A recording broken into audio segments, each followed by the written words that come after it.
పేరా? గమ్యం ఒక్కటే, ఇంజనీరింగ్ నుంచి యానిమేషన్ వరకు ఎన్నో కోర్సులతో అత్యుత్తమ విద్యను అందిస్తోంది KLH యూనివర్సిటీ. బెస్తపేటలో ట్యాక్సీ పెట్టు కూర్చున్నాను. ఇంతలో పెద్ద మనిషి చేపల గంప డిక్కీలో పెట్టించి ట్యాక్సీ ఎక్కి కూర్చున్నాడు.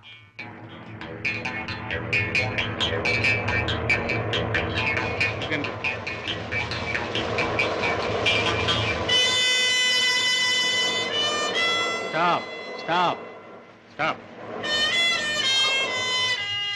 వెనకాల డిక్కీ తెరు.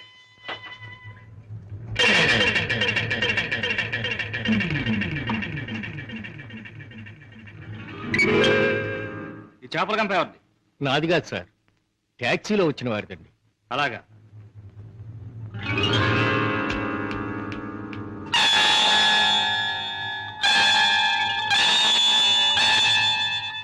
ఏరా, చాలా తెలివి మీరిపోయారా మీరు?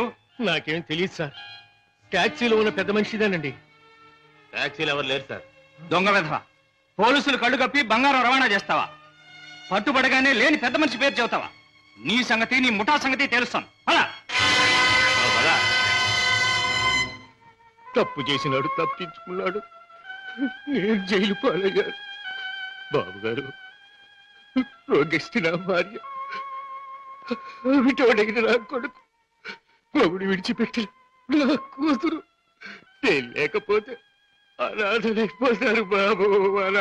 రంగయ్య, బాధపడక. నేరస్తుడు తప్పించుకుపోలేడు. అన్యాయంగా చట్టం చేతిలో ఎరుకున్న నిన్ను నేను కాపాడతాను. నీ ట్యాక్సీలో ఎక్కిన మనిషి ఎలా ఉంటాడు, ఏమేం మాట్లాడాడు, అవన్నీ చెప్తావా? ఏ టాక్సీ, వస్తావా? నా పేరేం ట్యాక్సీ కాదయ్యా. నీ పేరు ఏమిటి తెలుసుకునే టైం లేదు నాకు. వస్తావా లేదా? అయ్యయ్యో, ఉండవయ్యా, రావటానికే కదా ఉన్నాం. అయితే మీరు ఆ బొట్టు తీసుకెళ్ళి దిక్కులు పెట్టి.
రేయ్, నీలాంటి దేశద్రోహులు చట్టం నుంచి తప్పించుకోలేరు.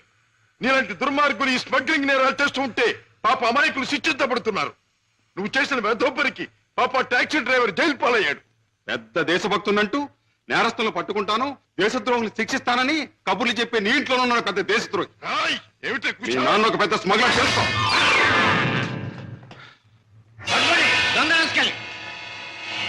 మా నాన్న స్మగ్లరా?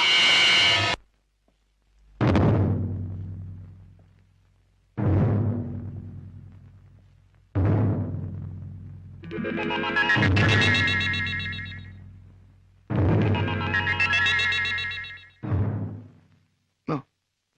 నేను నమ్మలేను.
మిస్టర్ శశిభూషణ్, మొన్న నువ్వు లండన్ లో విలువ కట్టిన వజ్రాలను మళ్ళీ నువ్వు ఒకసారి చూడాలని అవతల స్మగ్లర్స్ అడుగుతున్నారు.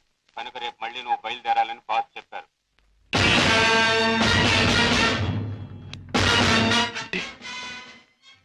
నేను విన్నది నిజమేనన్నమాట.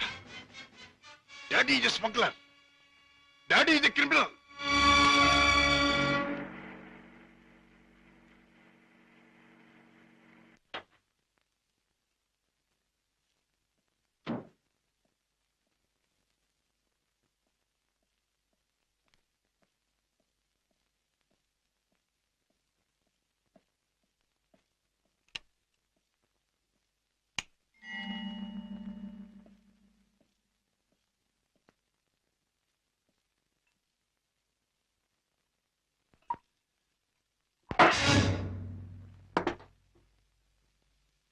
నాకు పోయండి. రాజా, అవును, తెలిసిన నిజాన్ని తట్టుకోవాలంటే తాగక తప్పదు. తప్పనిసరిగా నీతో తాగించే ఆ తెలిసిన నిజాలేమిటి? మీకు తెలియదంటారా? నీకేం తెలిసిందంటాను.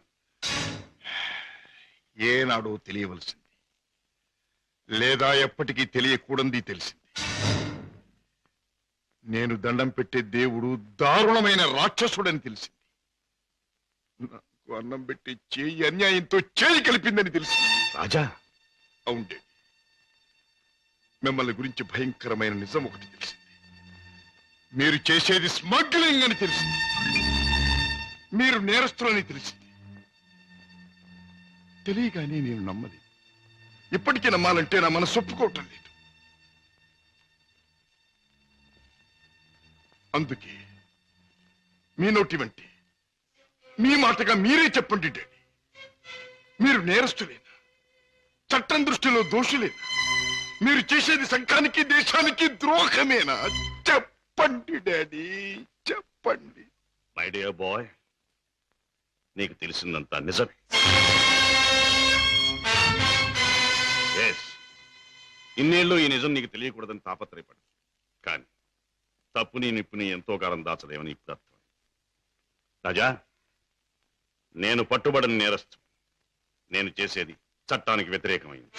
అంటే ఇంతకాలం మీరు నాకు పెట్టిన అన్నం, నేర్పించిన చదువు, ఏర్పరిచిన సౌకర్యాలు, తీర్చిన సరదాలు అన్ని అన్యాయపార్జనతో సమకూర్చినవి, అంతా పాపిష్టి సొమ్ముతో తెచ్చినదేనా డాడీ? దౌర్భాగ్యపు డబ్బు కోసం, అస్థిరమైన ఐశ్వర్యం కోసం మీరు ఈ అవినీతికి దిగుదారా? లేదురా, లేదు. డబ్బు మీద ఆశతో, సంపద మీద వ్యామోహంతో కాదు నేను ఈ దారి పట్టాను. కట్టుకున్న మనిషి మీద ప్రేమతో, కన్న బిడ్డ మీద మమతతో తప్పనిసరి ఈ తప్పు దారి పట్టాను. డాడీ, పసివాడిగా ఉన్నప్పుడు నీకు పాలు లేక, జబ్బుతో మంచంలో ఉన్న మీ అమ్మకు మందు లేక, నిరుద్యోగిగా ఉన్న నాకు వేరే దారి లేక వీధిన పడ్డాను. మానవ అభిమానం విడిచి తెలిసిన ప్రతివాడి ముందు చెయ్యి చాపాను. నా భార్యా బిడ్డలను రక్షించమని అడిగాను, అర్థించాను, ప్రార్థించాను. కానీ ఏ ఒక్కడూ పట్టించుకోలేదు. మనిషికి మనిషి సాయపడని ఈ లోకంలో సాయపడేది మనిషి సృష్టించిన డబ్బే. నా భార్యా బిడ్డలు బ్రతికించుకోవడం కోసం, ఆ డబ్బు కోసం జీవితంలో మొదటిసారిగా తప్పుదారి తొక్కాను. ఆపై నా పిల్లల్ని పెంచుకోవడానికి, 2 పూట్ల అన్నం పెట్టుకోవడానికి అరణ్యం లాంటి ఈ లోకంలో ఆ తప్పుదారి నాకు తప్పలేదు. Those unavoidable circumstances have driven me to this state. Daddy, ప్రతి నేరస్తుడు తాను చేసింది న్యాయమని చెప్పుకోవడానికి తగినంత కారణం ఉండొచ్చు, కథ ఉండొచ్చు. కానీ ఎంత మాత్రాన అతను చేసింది నేరం కాకపోదు. రాజా, కన్నబిడ్డలకి తిండి పెట్టడం కోసం ఒక జంతువు మరొక జంతువుని చంపుతుంది. దాని సృష్టి సహజం అంటాం. వాటికి ఉన్న ప్రేమానురాగాలు మనుషులకు ఉండకూడదంటావా? ఆ ప్రేమానురాగాల వల్ల చేసే పనిని తప్పంటావా? ప్రేమానురాగాలు ఉండొచ్చు, కానీ జంతువుల కంటే మనుషులు ఎన్నో వేల రెట్లు గొప్ప ప్రాణులు కనుక ధర్మం, న్యాయం సంగతి కూడా ఆలోచించాలి. అయితే ఒక తండ్రిగా నా బిడ్డల్ని నేను రక్షించుకోవటం నాకు న్యాయం. వాళ్ళ కోసం ఏ పని చేసినా అది నాకు ధర్మమే. డాడీ, మా మీద మీకు గల ప్రేమ మిమ్మల్ని నేరస్తుడిగా మార్చినందుకు నేనెంతో జాలిపడుతున్నాను. ఇంతకాలం ఆ పాపిష్టముతో మమ్మల్ని పోషించే కంటే ఆనాడే మా ప్రాణం తీసినా బాగుండే. రాజా, నువ్వు ఒక బిడ్డగా తండ్రి అయి ఉంటే ఈ మాట అనలేకపోయేవాడు, ఆ పని చెయ్యలేకపోయేవాడు. డాడీ, బిడ్డని చెప్పలేకపోతే నేనైనా చచ్చిపోయేవాడిని, కానీ మీలా తప్పులు మాత్రం చేసేవాడిని కాదు. ఇంతకాలం ఈ పాపిష్టి సొమ్ము తిన్నానంటే చచ్చా నా మీద నాకే అసహ్యం వేస్తుంది. అన్యాయపార్జనతో న్యాయవాద వృత్తి చదివానంటే నా మీద నాకే కోపం వస్తుంది. ఇంట్లో నేరస్తుని ఉంచుకుని బయట నేరస్తుని విచారించి జైలుకి పంపుతున్నానంటే నా మీద నాకే I can't stay here for a minute. నేను ఇంట్లో ఒక క్షణం కూడా ఉండదు. రాజా, రాజా, ఒక్క మాట. ఆడపిల్ల కన్నవాళ్ళని వదిలిపెట్టి వెళ్ళడం సహజం. కానీ కన్న కొడుకు కడదాకా కన్నవాళ్లతోనే ఉంటాడు. పోయాక కాటిదాకా సాయం వస్తాడు. కొరివి పెట్టి సాగనంపుతాడు. ఆశతో నీ మీదే ప్రాణాలన్నీ పెట్టుకున్న ఈ డాడీని అర్ధంతరంగా ఒంటరిని చేసి వెళ్ళిపోతావా? డాడీ, నేను వెళ్ళిపోతున్నది అన్యాయపాలయం లాంటి ఇంట్లో నుంచి, చట్టాన్ని వ్యతిరేకించిన ఒక నేరస్తుడి నుంచి. అంతేకాని మా డాడీ మనసులో నుంచి కాదు. నేనే మీకు కావాలనుకుంటే బ్రతికిన మీ జీవితాన్ని, సంపాదించిన ఆస్తిపాస్తుల్ని, మీ ఇంటిని, మీ సర్వస్వాన్ని మీరు వదులుకోవాలి. ఒక సామాన్యమైన మనిషిగా, మమత నిండి ఉన్న ఒక మామూలు తండ్రిగా ఎప్పుడు మీరు నా గడపలోకి అడుగు పెడతారో అప్పుడు ఆప్యాయతో మీ చేయందుకుంటాను. ఆదరంతో మిమ్మల్ని లోపలికి తీసుకుపెడతాను. లేకపోతే ఈ కొడుకే మీకు లీడనుకోండి. Good bye. రాజా, రాజా,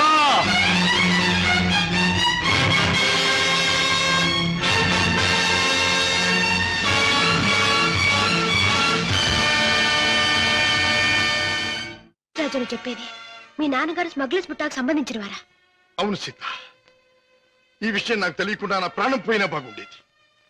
నాది గొప్ప పుట్టుకని, నా తండ్రి ఒక గొప్ప వ్యక్తి అని గౌరవంగా తలెత్తుకు తిరిగిన నేను ఈ నిజం లోకానికి తెలిస్తే తల వంపులు కావాలి, లేదా తల వంచుకు చావాలి. బాధపడకు రాజా. సీత, మగవాడిగా నాకేం పర్వాలేదు.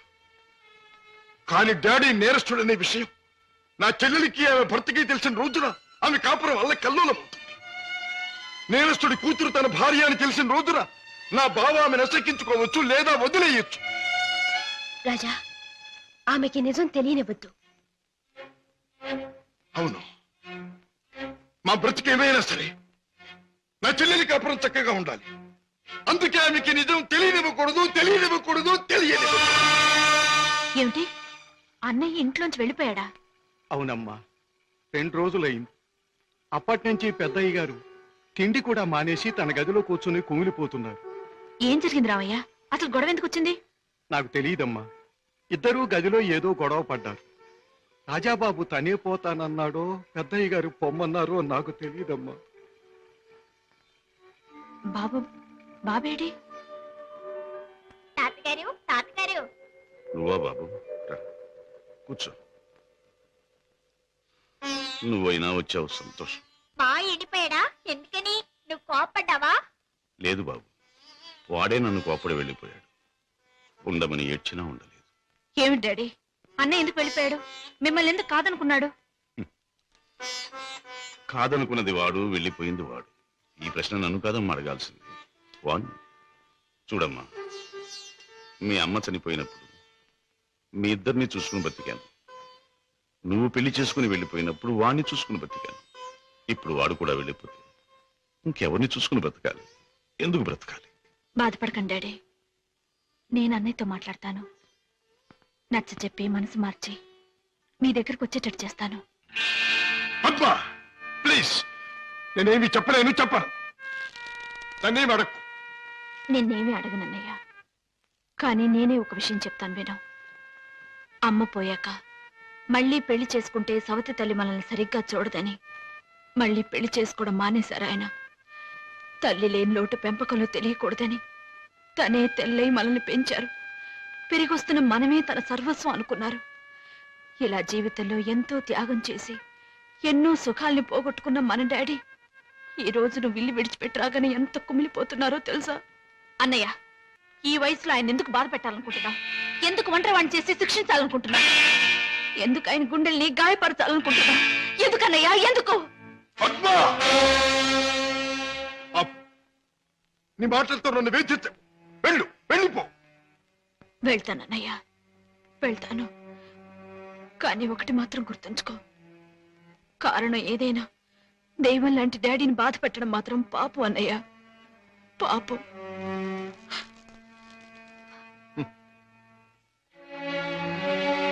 చెల్లెమ్మ, నన్ను పాపి అన్నావు, నేను చేసింది తప్పు అన్నావు. అయినా మరేం పర్వాలేదు. శివుడు విషాన్ని కక్కకుండా మింగకుండా ఎందుకు గొంతుకులో దాచుకున్నాడు? అది మాత్రం గుర్తుంచుకో. వెళ్ళమ్మా, వెళ్ళు. అవును డాడీ, ఎంత అడిగినా వెళ్ళిపోవడానికి కారణం మాత్రం అన్నయ్య చెప్పలేదు. కానీ ఎట్టి పరిస్థితుల్లోనూ ఇక్కడికి రానని ఖచ్చితంగా చెప్పేశాడు.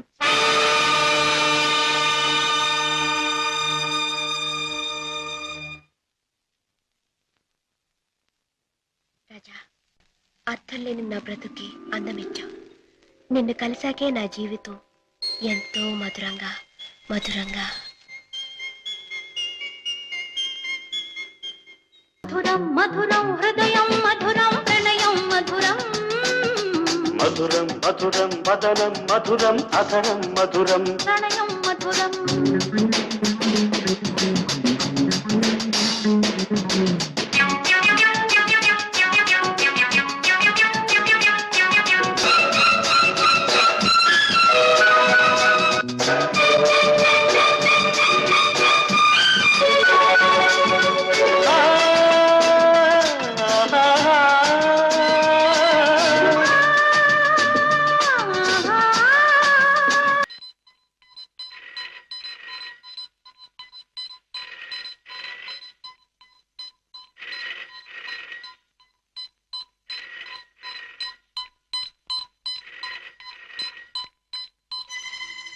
Hello, reason to me first. ఈనాటి నుంచి మీ ముఠాతో నాకు ఎటువంటి సంబంధ బాంధవ్యాలు లేవు. మీకు తెలిసిన శశిభూషణ్ నిన్న రాత్రితోనే మరణించాడు. ఈ రోజు నుంచి కొత్త శశిభూషణ్ కొత్త జీవితం మొదలెడుతున్నాడు. బెదిరించినా భయపెట్టినా లాభం లేదు. నన్ను వదులుకోండి, నన్ను మర్చిపోండి. ఇవే నా పాత జీవితానికి ఆఖరి మాట. బాయ్.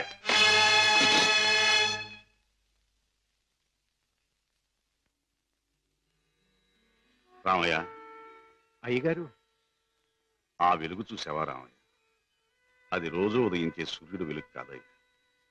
నా చీకటి బతుకులో మొదటిసారిగా ఉదయించిన సూర్యుడు. ఆ వెలుగులో కొత్త అందాలతో నా కొత్త జీవితం ప్రారంభమవుతుంది. రామయ్య, నాకు సహాయం చేయాలి. ఏమిటయ్యగారు? నాకు ఈ రోజు నీ బట్టల జత ఒకటి కావాలి. అయ్యగారు, ఆశ్చర్యపో, నిజంగానే.